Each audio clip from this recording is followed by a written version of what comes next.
Hello student, कैसे हो आप सभी। आशा करते हैं आप सभी ठीक होंगे।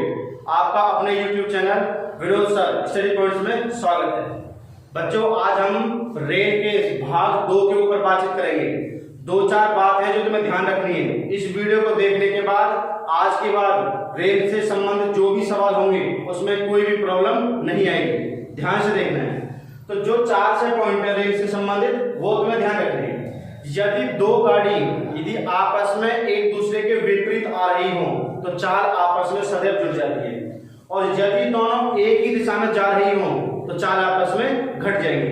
तो विपरीत के 2-3 सेंस हैं। अगर माना कि एक पॉइंट पर दो व्यक्ति हो या रेल हो या जहाज हो, जो भी दो वाहन है, उनमें से एक जाए उत्तर दिशा में और एक जाए दक्षिण दिशा में, तब भी ये आपस में विपरीत जा रहे हैं तो चाल जुड़ जाएगी। जैसे एक की चाल 20 होती और इसकी होती 30 दक्षिण वाले की, तो जहां हम चाल लिखते वहां लिखते 50 की स्पीड। या एक ही पॉइंट से एक कार जा रही है पूरब की ओर 70 की स्पीड से, और उसी बिंदु से एक कार जा रही है पश्चिम की ओर 90 की स्पीड से, तो जहां हम चाल लिखेंगे वहां लिखेंगे दोनों का जोड़ 90 और 70 160। तो जहां स्पीड लिखी जाएगी वहां भी 160 लिखी जाएगी।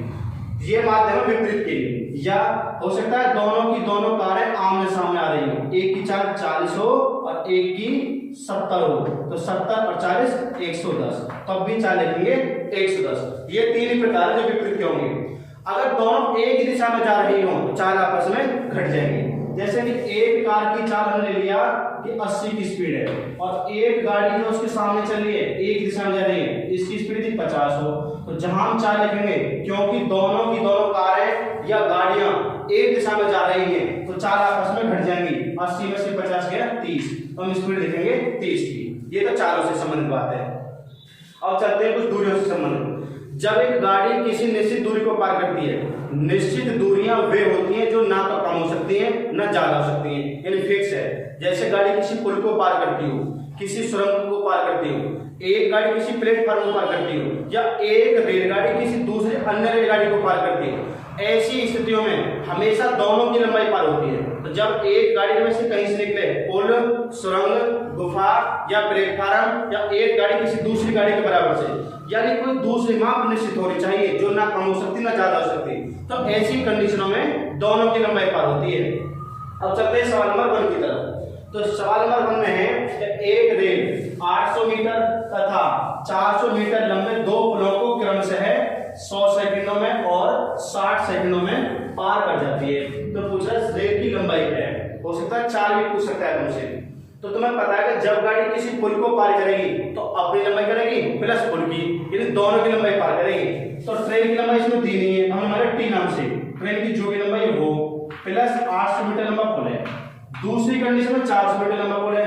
तब जब दूसरे पुल 400 मीटर से निकलेगी तो उसके साथ में अपनी लंबाई भी पार करनी पड़ेगी। तो ट्रेन की लंबाई होगी प्लस 400 मीटर लंबाई दूसरे पुल की होगी। इन दूरियों को पार करने में क्रमशः 100 सेकंड और 60 सेकंड लगते हैं। ऊपर वाली कंडीशन में 100 सेकंड और नीचे वाली में 60 सेकंड। ये तुम्हें दिया है। इसने पूछा रेल की लंबाई बताओ। अब तुम ये सोचो बच्चों, जब गाड़ी किसी पुल से निकलेगी तो अपनी करेगी प्लस पुल की करेगी, दूसरी वाली पुल से निकल रही है तो अपनी करेगी प्लस पुल की करेगी। तो हमने देखा जब हमने ऊपर की तरफ जा रहे हैं तो नीचे तो समय 60 है और ऊपर वाली भाषा में समय 100। तो हमारे पास यहाँ जो समय बढ़ रहा है वो बढ़ रहा है 40 सेकंड। अब बढ़ने के पीछे कारण क्या है? ट्रेन तो एक ही है, रेल तो एक ही है, लेकिन पुल 2 है। तो हमने देखा कि जो पहला वाला पुल है दूसरे वाले पुल से 400 मीटर ज्यादा लंबा है। भाई दूसरे वाले पुल की लंबाई 400 और पहले वाले की 800, तो पहला वाला पुल दूसरे पुल से 400 मीटर ज्यादा है। या तुम ऐसे बोल सकते हो ट्रेन बराबर है, दूसरा पुल पहले वाले पुल से कितना छोटा हो रहा है 800 में से 400 में 400, दूरी घटी 400। जब 400 मीटर दूरी कम जाएंगे हम तो समय भी कम लगेगा। तो हमारा समय कितना घट रहा है 40 सेकंड। तो दूरी घट रही है 800 में से 400 में 400। तो 400 मीटर दूरी यदि कम हो रही है तो समय कितना कम हो रहा है 40 सेकंड। यानी 400 मीटर की जो दूरी है ये 40 सेकंड की है, और 40 सेकंड की दूरी को यदि तुम 40 सेकंड से काटोगे तो मान बनेगा 1 सेकंड का। अगर तुम 60 सेकंड की टोटल दूरी निकालोगे तो जो 60 सेकंड की दूरी निकल करके आएगी वो इन दोनों का जोड़ निकल करके आएगी। तो उस जोड़ में से अगर तुम 400 मीटर का पुल घटाओगे तो रेल बचेगी। या अगर तुम इसमें 100 सेकंड की दूरी निकालोगे तो 100 सेकंड में ट्रेन की लंबाई प्लस 800 मीटर लंबा प्लेटफॉर्म, उन दोनों का जोड़ निकल कर के आएगा। और उस जोड़ में से अगर तुम 800 मीटर लंबाई पुल की घटा दोगे तो बाकी लेंथ बचेगी हमारे पास रेल की। तो हम 60 सेकंड दूर निकालें तो गुणा 60, 40 से कटेगा 10 और 60 गुना 600, यानी कि 60 सेकंड में टोटल दूरी जाएगी वो 600 मीटर। इस 600 मीटर में से 400 मीटर लंबा हमारे पास पुल है, तो जब 600 में से 400 पुल है तो गाड़ी कितनी बची 200, तो इसमें से 400 पुल की लंबाई घटा दी जाएगी। तो रेल की लंबाई कितनी है 200 मीटर। तो रेल के सवालों को दूरी निकालने का ये सबसे आसान तरीका है, इससे आसान तरीका मैं पूरी यूट्यूब पे कहीं नहीं मिल सकता। सवाल नंबर 2 की तरफ चलते हैं। एक रेलगाड़ी, देखो इसमें हो सकता है तो उससे 4 लीड पूछ ली जाए, तो 4 का सूत्र होता है 4 बराबर दूरी बटे समय। तो 400 मीटर दूरी है और समय है 40 सेकंड, तो ये 4 आ रही है हमारी मीटर बटे सेकंड में, यानी कि मीटर प्रति सेकंड में। और तुमसे माना जाए कि पूछा जाए 4 किलोमीटर प्रति घंटा बताओ, तो इस 4 को किलोमीटर प्रति घंटा में बदलने के लिए 18/5 से गुणा कर देंगे अपनी तरफ से, गुणा 18/5। मैंने पिछली वाली वीडियो में बता दिया है इसके भाग 1 में 18/5 क्यों करते हैं और 5/5 क्यों करते हैं। तो ध्यान रखना है जब 4 में बड़े में पहुंचानी हो यानी कि किलोमीटर प्रति घंटा में, तो 18/5 से गुणा अपनी तरफ से करनी है। ये चेंज करने के लिए दूरी जो मीटर में किलोमीटर बनाए, समय सेकंड और घंटे बनाए, तो लास्ट में मात्रा का कट पिट क्या बचता है 18/5। तो ये ध्यान रखना है, बड़े में पहुंचानी है तो 18/5 से गुणा और छोटे में पहुंचानी है तो 5/18 से गुणा, ये ध्यान रखना है। 40 से 5 गुणा 200, 200 से 2 बार कटेगा 400 और 18 दूनी 36। अगर इसकी स्पीड पूछी जाती तो इसका उत्तर आता 36 किलोमीटर प्रति घंटा, यानी 36 किलोमीटर जाती प्रति मिनट 1 घंटे में। तो सवाल नंबर 2 की तरफ चलते हैं। सवाल नंबर 2 में है कि दो रेलगाड़ियां जिनकी चाल क्रमशः है, हमारे पास दिया है 45 किलोमीटर प्रति घंटा तथा 10 मीटर प्रति सेकंड है, तो इनकी चाल का अनुपात बताना है। देखो दोनों सवालों की जो हमारे पास चाल है वो एक से मात्रा कम होनी चाहिए। एक चाल है किलोमीटर प्रति घंटा में और दूसरी वाली चाल है मीटर प्रति सेकंड में, या तो दोनों की दोनों चाल मीटर प्रति सेकंड बदली जाएंगी या दोनों चाल किलोमीटर प्रति घंटा में। तो एक की चाल रखिए 45 किलोमीटर प्रति घंटा, अनुपात पूछा है, दूसरा है 10 मीटर प्रति सेकंड।